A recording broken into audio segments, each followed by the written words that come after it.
This is the Bar Stewards Enquiry. You're talking absolute rubbish. Absolute rubbish. In what way? You were an underachiever in life. I saved your bacon one time. You were gone. You handled that well. I couldn't save you.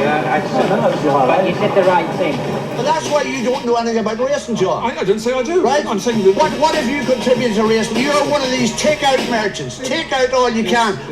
And a very warm welcome to the Bar Stewards Enquiry Weekend Podcast. My name's Lee Keys of systembet.co.uk, and with me tonight, just on his lonesome, no other guest tonight, we're being very antisocial, is my friend, colleague and great bettor after his success last week. I'm sure you're all impressed with John's Sugar Cup performance. John Lang of John Joe's Blogspot, take a bow for last week, John. If only we hadn't all gone out to play golf and go shopping and do stuff like that.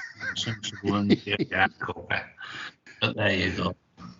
Well, I think part of your 228 to 1 double was one of my gin and pate races. So I was like, I did back one of them, but the other one, it was like, oh no, I couldn't be bothered with it. And once I saw that one, I mean, I was obviously pleased for you, but sick. I think. Oh yeah, it was graphite. I'd back just Hubert because obviously I agree. But it was graphite I left because I thought he had lost a leg. Did you see? I mean, drift was immense. I think it was like 18s on the machine. I was lucky with the drift because I was somewhere between the 4th and the 5th at Redcar, and I didn't really give a montage what was happening in the market. But otherwise, probably every chance I would have bailed out. Yeah, no, cracking performance. And this is what we always have. I mean, you know, some weeks we get it right, some weeks we get it wrong. You know, some weeks we become blogger and get it right, like we've done. You've done in the past. I remember somebody saying you'd nearly landed him a 7-timer. I think that it was 6 out of 7. I think you took one week when you went for all the chalk favourites, but it doesn't matter if they win. Yeah, it's tremendous. Right, so we've got a cracking show, folks, because we've got the television action on Saturday from Newmarket, Newbury, and the great St Wilfrid. Nick Davis's favourite handicap of the year, I think. Winner. Yeah, I think he's had one winner from 47 starts, but it might have won at 50s or something. I don't know, but yeah, Davis loves this kind of rubbish. 47 runners and strung across a track, undulating track. And we're also going to cover the Jacques Le Marlois at Deauville on Sunday. Cracking race. That is the race of the weekend where. Terrible Jim takes on Palace Pier for Johnny G. Palace Pier, I think 4-5, and Poetic Flair 7-2. That might change, but stay tuned to see what me and John think on that. Right, we'll kick the show off with questions as always. I've got some good ones this week, some quite interesting ones. And Carl, I'll kick the show off with John Martin's rant. Actually, John Martin said that Andy Serling in America. There was an announcement on the track thanking punters for basically, they've turned over $20 million at the Saratoga, at the halfway stage of the Saratoga meet, and thanking patrons for their commitment and support to the product, because obviously it's good prize money. It means that everyone gets a fair crack of the whip. Obviously it's a tote system. We understand that it's not good value in betting to sort of 25-30% or whatever they bet for. But nevertheless, it shows that racing can thrive under the right leadership. And also it's nice when the leadership out there thanks the patrons, John, for their patronage. It's unlikely to happen here, isn't it? I mean, those at the top look on punters with the utmost disdain, really. I think if racing did actually thank punters, now the punters would probably think they're being somewhat patronised anyway. Yeah. After what's gone on, and I think racing as an entity might just get a collective fuck off from the punters. Well, I mean, this is it. I mean, punters here, we can't bet. If we win, we can't bet. We get stopped. If we deposit too much, we get affordability checks and we can't bet. So on and so on. So we can't get bets on. We can't fund the levy. You're having to operate accounts that don't belong in your name. So then, therefore, that makes racing benter than ever, if you like, because basically you don't know who's on the other end of the trade, or the you could be using a bookie account under a false name, and this is where racing's completely lost grip of the entire product, and the Racing League this week highlighted that. Again, for me, I was watching it and I thought I'll give it another chance. Again, it's all about the bottom line for punters. Punters just want to know what's going to win, what's won the race, the result, and then let's move on. And I just, the razzmatazz side of it just doesn't work at all. I've tried. I really have tried to take it in, John. I don't know what you feel about it. I know what you feel about it, but have you had a second look at it this week? To be honest with you, I just simply couldn't be bothered with it, in all honesty. I mean, they're trying to be all things to all men, and they might as well be trying to nip blancmange. Living on a ceiling. Exactly. I mean, this is the thing. You've summed it up perfectly in past weeks. I love it when you come out with your own cliches. In that, racing does not believe in its own product, and I think that's so evident. It's so evident, and it's very sad. Like you say, Saratoga thriving, thanking patrons for the support and the custom, and thanks for making product great. And over here, it's just literally, punters are just a complete afterthought. Which brings me on then to Carl Swanson's question, which I think is a good question because it's kind of related in a way, and it shows again what disdain racing has for punters. And he says, is it time for a grading system for admission prices?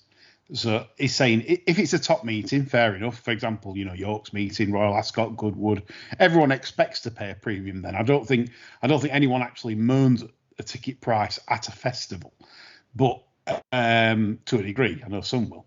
But when you've got, say, Brighton charging £27 on a Monday, Lingfield £25 for an all-weather card, Leicester £18 for, that's not too bad, I suppose, in comparison to those two.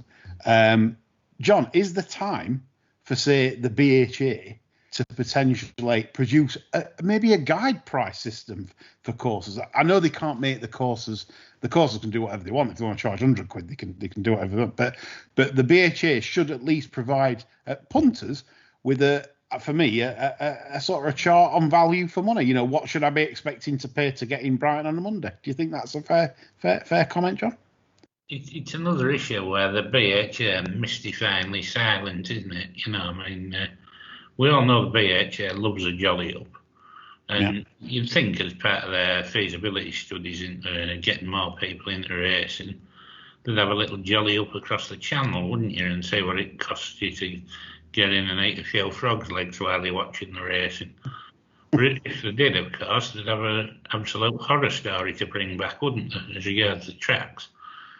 Because I think Arc Day you can get in for about a tenner, can't you?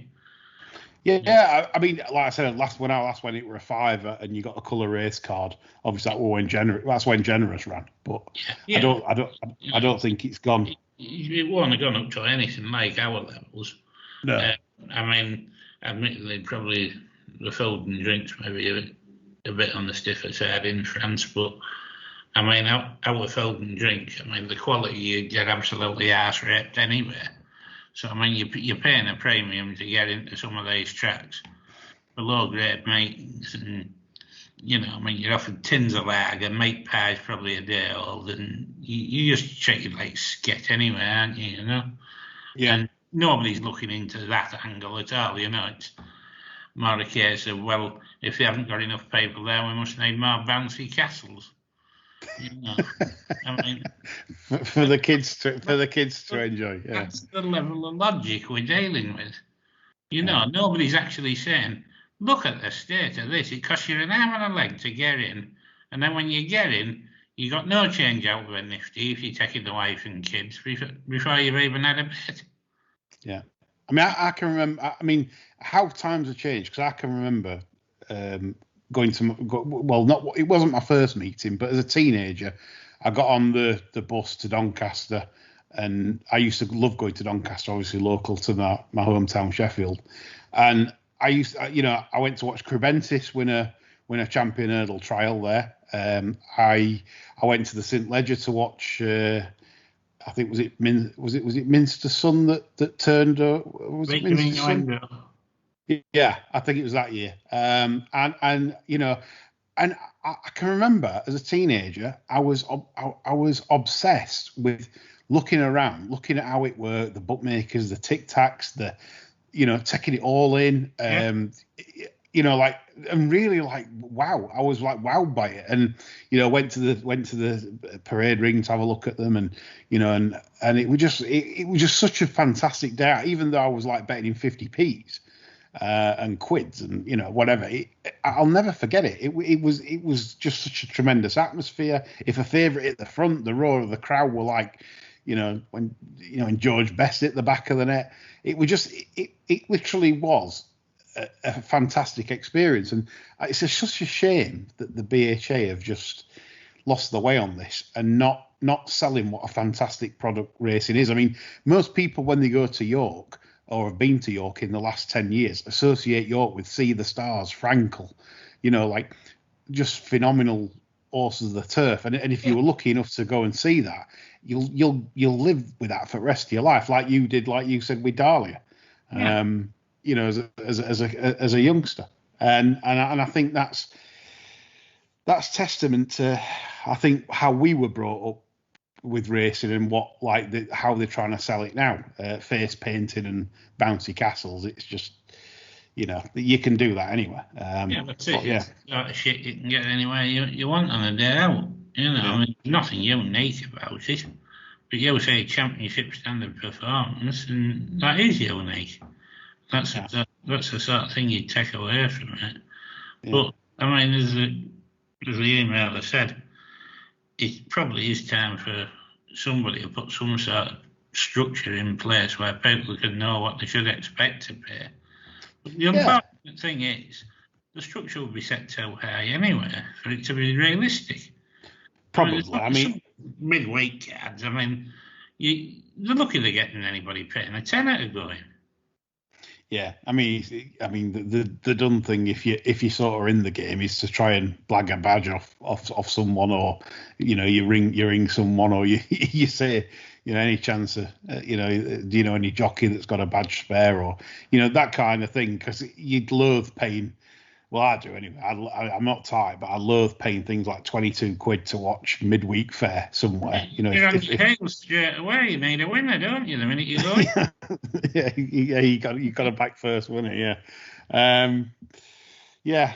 Good question, Carl. And me and John both agree that there should be some kind of guide. I think that's the fairest way of doing it, because you can't make tracks do certain things. John Hines has got a good question, and he goes, how bent is racing at the moment on a scale of 1 to 10? As in 10 is they are fixing races right, left and centre every race, or 1 being as clean as possible. Because he says no one is getting done for anything these days. Nothing. There's nothing on there's no punishments, no, Horse Racing Ireland, probably a different entity at the moment, but certainly in this country, I can't think of many skullduggery cases being pulled up at the moment, John. Well, I think what's probably happened, the BHA corruption department's probably all still working from home due to COVID. And the only thing on the increase is subscriptions to Pornhub and Quaver sales. Just nearly spat out my vodka and Red Bull tonight instead of gin, but... They're probably not even watching it. No, I mean, the thing is, and I've always said this, and I've been criticised as well, because I've had chats with other owners on how I'd like to see the game run at a low level. I believe at low level, at say class 5 and below, everything should be sellers and claimers, right? Because it doesn't like the American system, because it allows owners to sort of free up horses and sales. We're not reliant on waiting 2 months for a sale and then paying £600 to enter a sale, and it will move horses on. It's set up a trade. It's set up a healthy trade level at that level, and because why? And people say why? Because owners are playing the system, and rightfully so, to get their horses handicapped off, say, 50, 55 when they're 75. So my point is that at the bottom level, you may as well then go might as well claimers and sellers. And if you're any better than that, then compete for better money, better prize money. You think there is corruption as it stands? Yeah, it's a bit like playing Monopoly and saying, right, you go and put a cup of tea on, and I'll just have a few quid out at bank. It literally is set up like that to cheat. To get a mark, get a handicap mark, and obviously away you go. Which I don't look. That's the game. I don't blame anyone. That's how it's done. But to me, if you're then moaning on the other side of coin, saying that the game's corrupt and and this, that, and other, it's the connections are going to cheat for a mark. Connections not necessarily will lay a horse on an exchange on a day, but they will probably have a float up for a target later in the season. That's the done thing, But as I say, if you change that at the bottom level, I'd be a massive fan of changing the system entirely at, say, definitely Class 6 level and below. If Class 5 is debatable, but Class 6 level and below, it should just be literally claimers where you put your horse in for a value, a weight that you think your horse is worth, and you race at that level, and it allows trades to continue between owners, trainers, without the expense of sales, and it keeps the bottom end flowing, keeps the cash tills running at the bottom end for people. And at the higher end, if you've got a nicer horse, then you can compete for better money at the better tracks, with better prize money. That's how I'd run it. What's the point of running Class 6 handicaps when you've got Michael Wigham and that fiddling a horse down from 80 down a 58, and then wants to back one in from 16s to 7 or 4? It's just, I mean, it's a great game, but as I said, that'd be my view on that, John. You spend your trying to solve them races as they stand now. You might as well go for a balloon ride with Richard Branson. The joy you're going to get out of it. Or his spaceship. I don't think I'd get much enjoyment out of that either. I would if I could get him in the airlock and shoot him towards Jupiter. I wouldn't mind. I tell you what, if I went up there with my flatulence, I mean, I don't know if you can smell farts in space, but Jesus, in that tight enclosed area, he'd absolutely get it. In space, nobody can hear you scream. So. Right, next question, Frankie on the blower. We love him. I mean, I can't criticise moaners because we moan all the time. But he says, why was Willie Muir earlier in the week saying it was all systems go for pile driver in next week's Juddamont? Price went in 11s into 8s. Then days later said the horse has not recovered from his setback and would not run. What's going on with pile driver, John? I just think he's a bit of a shit trainer, to be honest. I mean, I don't have a lot of regard for him. I mean, there was a mate at Ascot about a month ago, and he had a late runner on a Saturday that won, and I backed it. And I thought, Jesus, I bet that's the first winner he's trained that I've backed in about 10 years. I was kind of mystified why I'd backed it, to be honest. It was just one of them spur of the moment things. It was a bit out of sync in the betting order on Betfair. And it was like something to click on before my tea was ready. And in all honesty, I mean, he's not a trainer I have a shred of faith in. I mean, I don't take any notice of what they're saying anyway, though. Any of them, really. I mean, the majority of the horses I tend to back, I have it in my head where I want them to go and where I think they're going to go. And if they don't go, I'm not backing them, am I? So no. I don't really care what they say. Most of them are full of shit. That summed up perfectly. Just going to speed it up because obviously we've got to get to the good part of the show. It's busy on questions this week. Ian Davis mentions about the Worcester vandalism is wrong. He said that basically, in a nutshell, he's been there. It's a complete dump, and it probably wouldn't have made much difference to the value of the place anyway. And his real question is jockeys and social media abuse. John, he says occupational hazard or a growing problem. Well, it's going to happen, isn't it? You know, I mean, unless people get banned for absolutely no reason. I mean, I got 3 days off Facebook this week because Tree Trunk sent me something. Well, he didn't send it, he posted it on my wall. And it was this picture. Well, it was just like a square with black and white stripes. And underneath, he'd put the instructions, shake your head while you look at this. So I shook my head. And the black and white stripes turned into a phrase along the lines of "You are a CEO next Tuesday." So I responded below in kind, and the Facebook algorithm picked it up, and I got 3 days. I mean, that's a disgrace. I mean, that's Tree Trunk for you. Yeah. What a despicable human being he is. You know, I mean, but. I mean, with regard to the jockeys, I mean, yes, it's an occupational hazard, you know. I mean, if they're starting to feel fragile about it, I mean, I know that we've had this discussion. I mean, I know there's situations where nutters overstep the line, but that's got to happen in every walk of public life.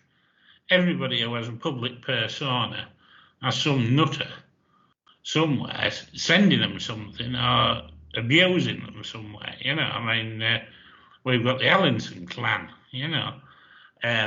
But, you know, there's people out there that just have nothing better to do. They're sat there in the vest and pants and they're licking windows in between sending abusive tweets and emails and things. Well, so what? You know, I mean, you can't stop it. Well, you can't seem to stop it, you know. And I mean, who wants to be sifting through it? Where you know, I mean, jockeys don't respond well to constructive criticism anyway. You know, I mean, I'm at the point I couldn't even be asked to tweet a jockey because I have nothing to say to him. In all honesty. No. Yeah. I mean, like you say, I think you've summed it up pretty well. Yeah, I can't really add anything to that. Final question from Racing Shark. I can answer this pretty swiftly. He said, should the Racing Post flagship tipsters Paul Keeley, Tom Siegel have a profit loss account on their selections available for all to see? Or is it really fair to big them up when they have a decent price winner? I would say just keep your own records. I never understand this, and I run a tipping service myself, but I never understand this, like, you know, this fawning over like newspaper or Twitter tipsters or whatever. Keep your own records if you're following them, and obviously if they're no good, just stop following. That's it. There's nothing more to it. Do you agree, John? Absolutely. I mean, I do a profit and loss thing with my blog spot, you know, but I mean, nobody's under any compunction to read it, follow it, do what they like with it, you know. I mean, I don't really care, you know. I mean, it's let them do whatever they want. Correct. Right, we'll move on swiftly to the best part of the show now, where hopefully we're going to line your pockets with silver. And 3 meetings on Saturday, Newmarket, Ripon and Newbury. We shall go to the 2 telebox races at Newmarket. The first one is the 2 o'clock. It's the 1.6 furlongs Mansion Bet Fillies Handicap, 0-105 affair. Favourite on the card. Just as I say that, you know, everything goes wrong. You know, you've just set up technically to get your prices and it won't load. But yeah, so favourite in this, I would imagine, is the thing of... I hate technical things like this. They always go wrong. Right, yeah, mid-draw of... I forget the trail. Liam Jones rides anyway. Mid-draw's the favourite, John, at 3-1. Did you have a look in this? Yeah, I did. I mean, I couldn't have a bar of mid-drive simply because Liam Jones rides the favourite. That was enough for me to put a line through.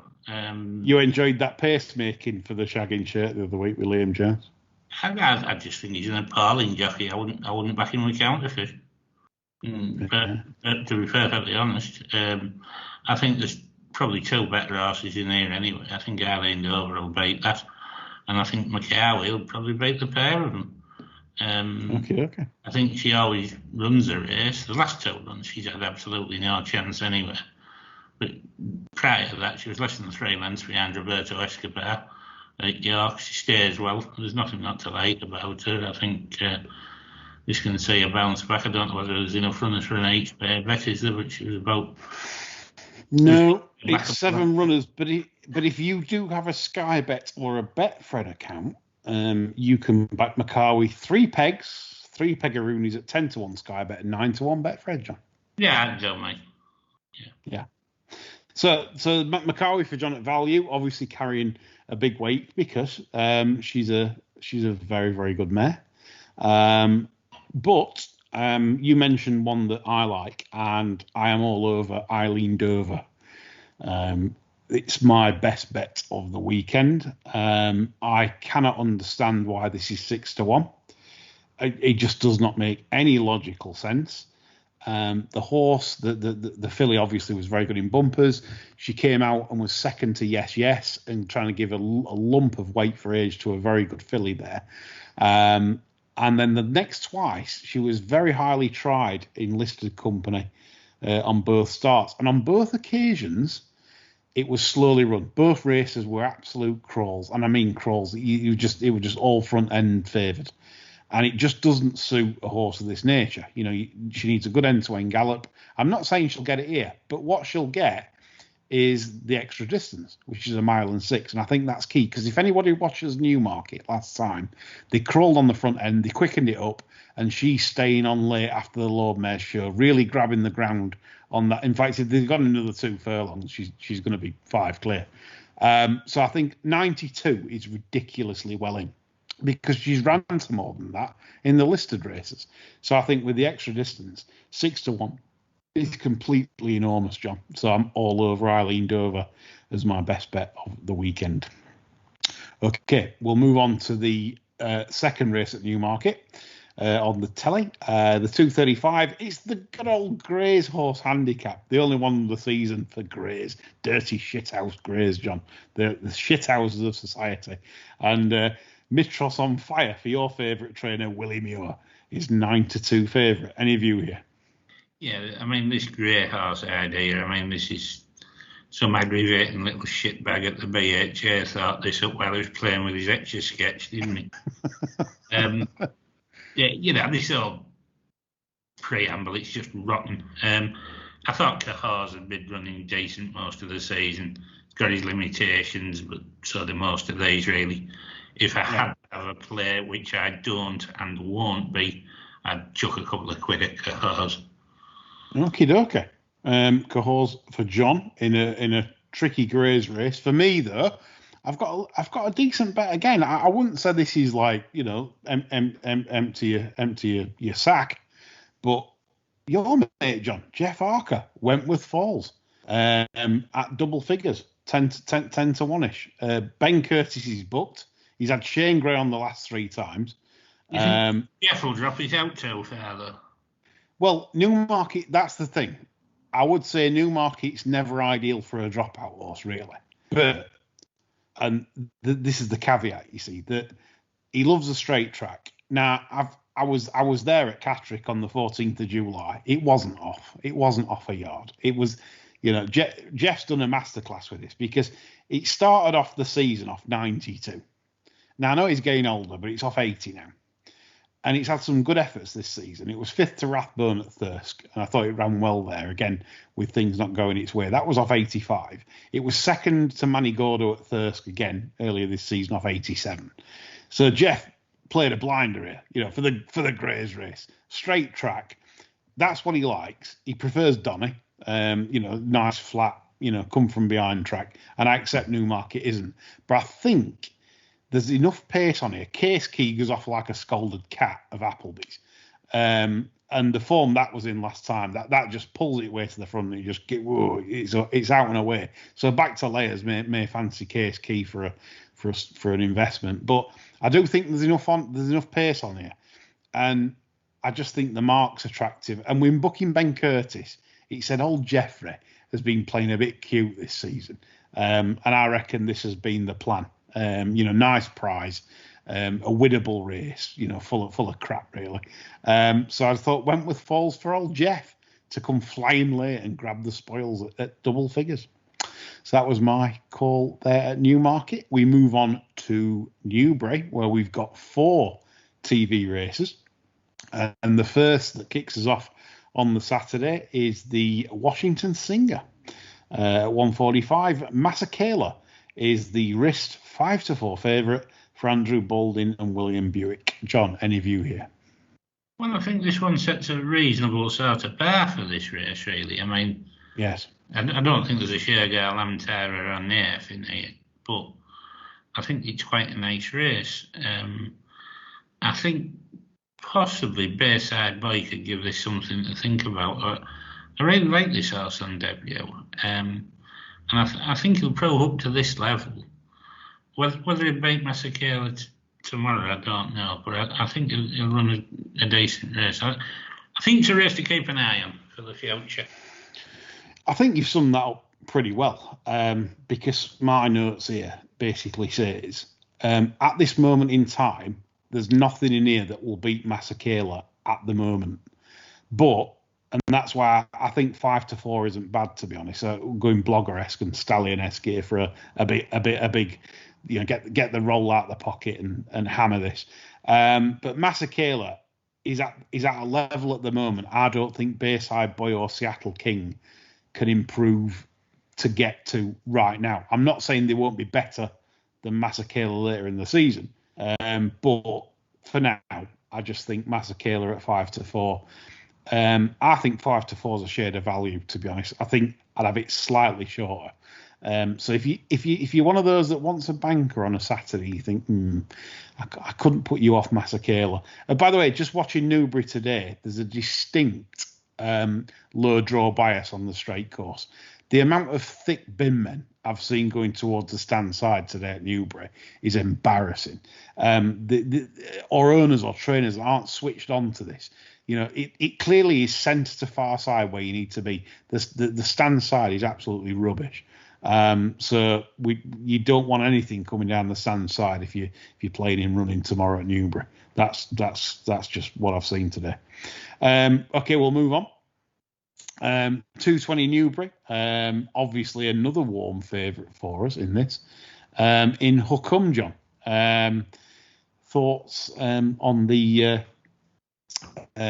Jeffrey Freer? Hucum's about an even money chance, I think. Lift him home, Jim. Lift him home. I don't think you can go past Hucum really either. I mean, you really can't dig one out. I think if you look for one to beat it, in all honesty, I couldn't.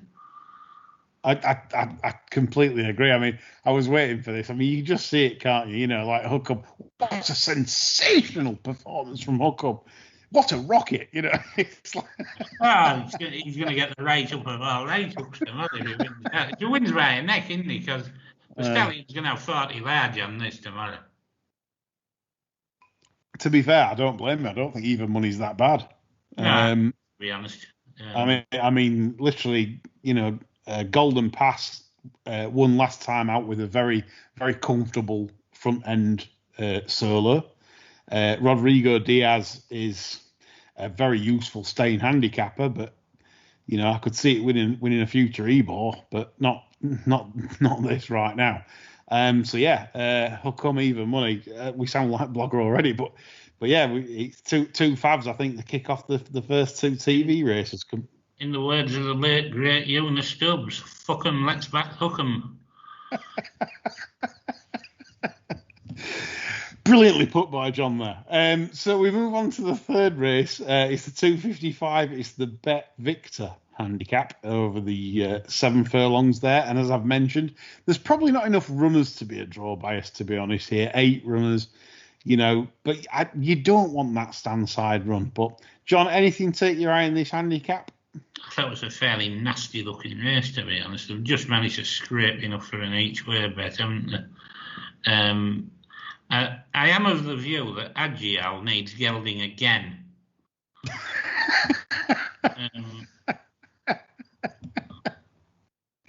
He's travelled lovely in 2 races this year and then found a large portion of fuck all both times. I think, again, sadly, at risk of sounding a little bit blogger-esque, I think the favourite might just be getting the lift him home. It could be a Favs day tomorrow. It really could. It could, I mean, as far as I'm aware, they haven't been sloshing it on, and the going's good, and the fields are pathetic. What more could a blogger ask for? He's getting his room at the Marriott paid for next week, isn't he, tomorrow? I mean, as for Aratus, it's the 9-4 favourite in this. I think this is a really useful horse, but it needs its energies channeling. It's a very, very, very keen animal, and what I'd like to see tomorrow is basically Adam Kirby to get it under a nice snug hold. I think if he manages that, I seriously think you can have what you want on him running. And I mean, what you want, like that's the play for me. It's easy to say, well, 9-4 is a good price right now, but if it's a nice even pace as well, because I can't daft Laura Pearson doing anything other than blasting on Jack's point. So. Yeah. I mean, fair enough. I think if you want to take the 9-4, I'd take it. But for me, doing what I do, I'm sort of ready at sort of 13.08. If Adam Kirby's on top of it, as in it isn't just. I mean, it's going to be keen. Don't think it's not going to be keen, because it is. But he needs to be on top of it, as in it's not just like its head's like at 12 o'clock. This needs to be settled. If it is 13-8 in running, 6-4 in running, just have what you want on. Just keep pressing, and just leave it there. But yeah, Aratus is significantly better than its mark if things go right. But again, we're sounding like blogger, but 3 Favs could we make it 4 Favs, John, as we go into the Bet Victor Hungerford Stakes over the 7 furlongs. Alsa Hale is the market leader at 11-4 for the Sandboys. Yeah, well, I'm of the opinion that Alsa Hale's a bigger twat than Tree Trunk, and I won't be getting involved with 11-4. The one I can't kind of like here, in what I think is a fairly piss poor Hungerford, to be honest. I thought Lana Cash was interesting. Went down by a head to New Mandate, that's rated 111 on penultimate start, and then couldn't cope with absolute slop on the final start. Clearly there's been a problem or something, but I mean, I think 14-1 for a horse that still could be something, I think he's quite sporting, It's not an ideal profile for going into a race like this, but all being well, it'd be on the back of 3 earlier winners, and we can chuck a shell quid at it. Yeah. So that's Langquash for you for the Roger Varian team with Ray Dawson, who's probably one of my favourite jockeys riding at the moment. It's a rather juicy 18-1. I'm with you on about Alsa Hale. Not convinced by it at all. And if you look at the race at Ascot last time, the three that finished in the first 3 came wide, took the Willie Carson route nearly, didn't quite get under the trees, but kept wide, which, as we know, at Ascot on the round course can be advantageous. And I doubt that level of form last time as well. And prior to him running well in decent races in Maidan, where he's probably had the stringe, I did feel his form is ordinary before that. So I'm very against Alsa Hale tomorrow. I think he's a bigger monkey than King Kong myself. Yeah. So we concur on that. So we can stripe Al Sahel. The bar stewards are striping Al Sahel tomorrow. And coupled with that, I'm going to have a little bit on Danyar at 5-1 each way of pleasure. The reason being, I love this horse's profile. If you look at this horse's profile, he can't manage more than 3 races a season for whatever reason. But when you look at his seasonal profile, he improves with every run. So he'll start off, and then so each season he's improved each time.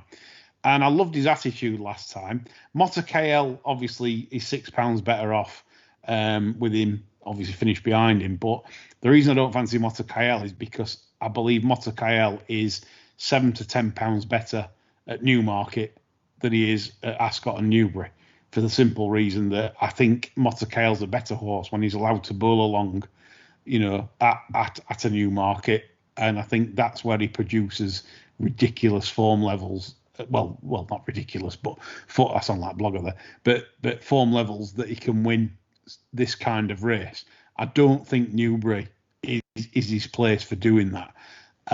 So that's why I favoured. Marlois was being run at HQ. He'd probably fancy Mota KL to turn them. I think the Bunbury Cup win comes out about 125. Yeah.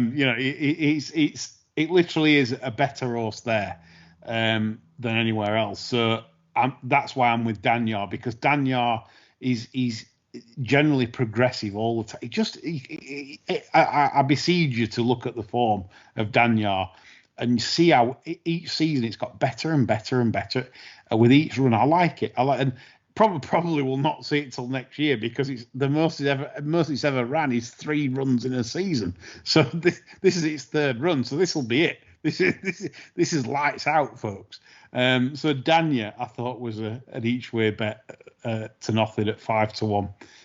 Given what we've said about the favourite Al Sahel, Lanquash for John, for Ray Dawson, Roger Varian at 18-1. Okay, we've done Newbury, and we weren't quite blogger-esque because we hadn't tipped all 4 favourites, so we've done quite well there. We're against the last one. We'll go now to the 2 races at Ripon, which is the William Hill Silver Trophy, basically the St Wilfrid consolation, John.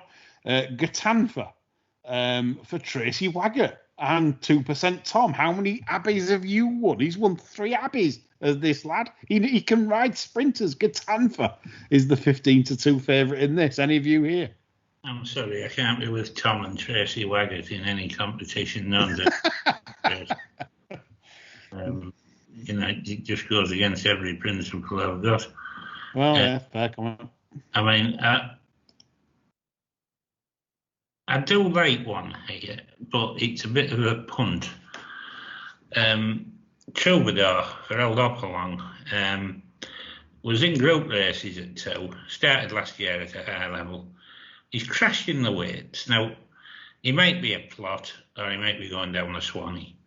Either way, it's a big price. I think he's worth a little nibble, because Hopalong hasn't got a bad record in this and the big one, and he'll do for me in what looks a very, very trappy heat. What's that again, Joe? What do you say? Troubadour. Troubadour. I'm just looking down the list. Ooh, decent price, 25-1. That's Paul Mulrennan in the saddle, trap 15. Nick Davis has been on. Might tip it in the morning. Davis has been on. We've said at the start of the show, Davis loves shit like this. He loves it. He thrives off it. This is, he's tackling these like, he's just. I can't come with your jelly nails and liquor, isn't it? Yeah. And so Davis loves this kind of shit, and he likes the Tim Easterby double, he's saying low draw double, and he likes the Flying Pursuit, I think, here, from trap 3. Unless he likes Dan's, he did say Tim Easterby, but I mean Dan's had one for 3 years. I mean, even Davis, and to be honest, Davis doesn't back horses at 8, does he? I mean, that's just pathetic for Davis, tipping an 8-1 shot. I mean, Davis loves big prices. So I would imagine he means Flying Pursuit. Likes it here. Would probably prefer a bit more cut in the ground, but blasts off. And that's where I think his angle is. Trap 3, blast off down that rail, 18-1. And he says, could this start a Tim Easterby double, John, as we get into the 3:45 race, the big one? Staxton's favourite at 7-1. And sadly, my tip, Lampang, has been absolutely hammered. 12-1 into 8-7, 11-2. It's been absolute, and I'm so sick because I thought this at 12-1 Lampang was just what a bet with SDS. I mean, everyone moans about SDS, but this is where you want him. Ripper, bang, gate jockey, out, away, bang, go still. Get to that rail, whip, lash, bash. Yeah, lift him home. And I'm so sick at seeing prices. I mean, that's made me ill. I've just seen it now because obviously you make your notes throughout the day, and I've seen it's 12s. That's a lovely each way bet. Lampang at 12s. And now we're 8s and 7s. This is Davis. Davis is doing the shops as we've spoke because he knows we've gone there. This is Davis. He's gone out there in East Ham or West Ham, wherever he is. Some East End crap hole, and he's gone. He's jelly eels. Happily away, and he's been smashing this from 3 p.m. this afternoon. Low raspberry, and he's away. Yeah, absolutely. He's a disgrace. So Davis is to thank my tip. Lampang has been absolutely smashed, 12-8. Did you have a view here, John? I couldn't put anybody off Lampang because that was in my short list of 3. I also thought Golden Apollo, of those drawn high, had a real good chance. I think that's on a workable mark. But the one I like, actually, is Embor of Ralph Cars. Caught my eye anyway a couple of times lately. It was too keen and got tired on the soft ground last time at Goodwood. But 3 of his last 5 runs have been over 5, which is too sharp for the horse. And the last time he had his optimum conditions, he was only 2 lengths behind Lampang. He's better in at the weights. He's a free-going type, and I think the likely pace in this race, it's a good competitive race, so they'll go from the gate, and I think that will help him settle. And if he does settle, I think it'll certainly give you the opportunity to get out your bet at the furlong pole. And it's hard to say one will go and win at that sort of price, but I think you get a fair bit of bang for your buck on that one tomorrow. Bang for your buck for John Embor at 20s. Lampang still for me, but very disappointed in the price, and it will probably be minimal stakes at about 8. I would have it favourite, but only marginal. So that's me and John done for the domestic meetings. We thought we'd look at the Jacques Le Marlois on Sunday, and do you know the disappointing thing here, John? Right, this is the feature race of the weekend, and it's like you cannot find bookmakers pricing it up. Well, I looked today; there was only Paddy's, I think, pricing it up. In fact, there's still only Paddy's pricing it up. They've got Palace Pier 4-5, Poetic Flair 7-2, Alpine Star 13-2, Victor Ladorum at 10-1, Max Winey 10s, Midtown 12s, Mother Earth 12s, Chindit 20s, Order Australia 25s, Ecrivain 25s, Millibosk 50s, and Colosseo 66s. John, did you have a chance to look at the Jacques? I did. I mean, I don't think you need to look at many of these, in all honesty. No. I do find it very interesting, actually, that the yogurt cannon still thinks Chindip's a decent horse. Yeah. I think that's quite significant that he's still persisting with this as a Group 1 miler. For me, it's crying out for 10 furlongs. I could be wrong completely, but I don't think it's a Group 1 miler. But I think it's very interesting how he's persisting with this. As regards the actual winner, I mean, on the lately prevailing quick ground, I couldn't look past Poetic Flair. But as I mentioned to you earlier, Jim just doesn't miss a dance, does he? He's first one up, and when they're all there, there with the slow dance, he's still there on the floor, isn't he? You know what I mean? You could. I mean, you could see this having like 14 starts between this season in total. I mean, well, I'm relieved he hadn't left it in the judgment, you know. But I mean, there's nothing to say he couldn't run in the city of York next Saturday, carry a penalty. You know, I mean, what the hell? You can bet your life after this Sunday. I bet you he's got about 2 or 3 planned for autumn. Absolutely, yeah. He won't messing about. I mean, no. He doesn't miss them, does he? He just keeps on rolling. No, with that in mind, though, with the ground's going to ride potentially very quick at Deauville this weekend. So I would say, if you're punting, if you've got a Paddy Power account, take that 7-2 Poetic Flare. There's not a cat in hell's chance that's going to start 7-2 on Sunday. If it does, I'll be wading in at that price. There can't be that much disparity on fast ground between Palace Pier and Poetic Flare. I don't think anyway. Not 4 to 5, 7 to 2 anyway. And you know, and that's where my money would certainly lie. So it's one to savour anyway. So make sure you watch that Sunday, even if you don't bet in it, because it's a cracking race. And it'd be interesting to see how the 3-year-old gets on against Palace Pier, kind of cheering on Jim, to be honest. Right, that's all from me and John. Just one more thing. Newmarket put 8mm on Thursday, Michael Prosser. The going this morning was a very lowly 6.8. Now, I know they've got 2 drying days, but I'm very against this Clark at the moment. I think he's overzealous with the watering. I really do. I'm not a fan of Prosser at the moment. I have been a fan in the past, and people say, well, he knows what he's doing. But I think to have 6.8 this morning, I'm not really a fan of that. Because the thing is, John, as we always say about watering, is that you get one shower that's not forecast or one deluge, it could be 30 minutes, and it's gone. The ground's gone. And I think it's unfair on punters. I really do.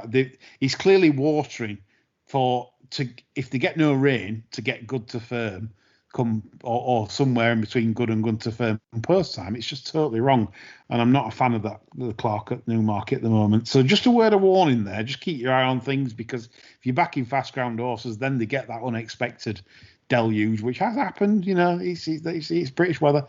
It kind of messes things up. So just beware there. He put 8mm on Thursday. Right. Just to clarify for the remainder of this week, we've got Tuesday, a big show. It's the York Anti-Post preview, where we're covering the York Dante meeting with our best bets. That's me, John, and Andy. On Friday, we have a special guest lined up. I hope he turns up. With Catherine Fryme and John, and the sermon is normal. We're letting Fry out the cellar for nothing, aren't we? Absolutely, yeah. That's she's got to put the lotion in the basket. But this Sunday we've got the Sunday sermons normal with me, John, and Lorne Malvo discussing and chewing the fat of the week. So plenty to look forward to. We hope you've enjoyed this show. We certainly have. That's all from me and John. Bye for now.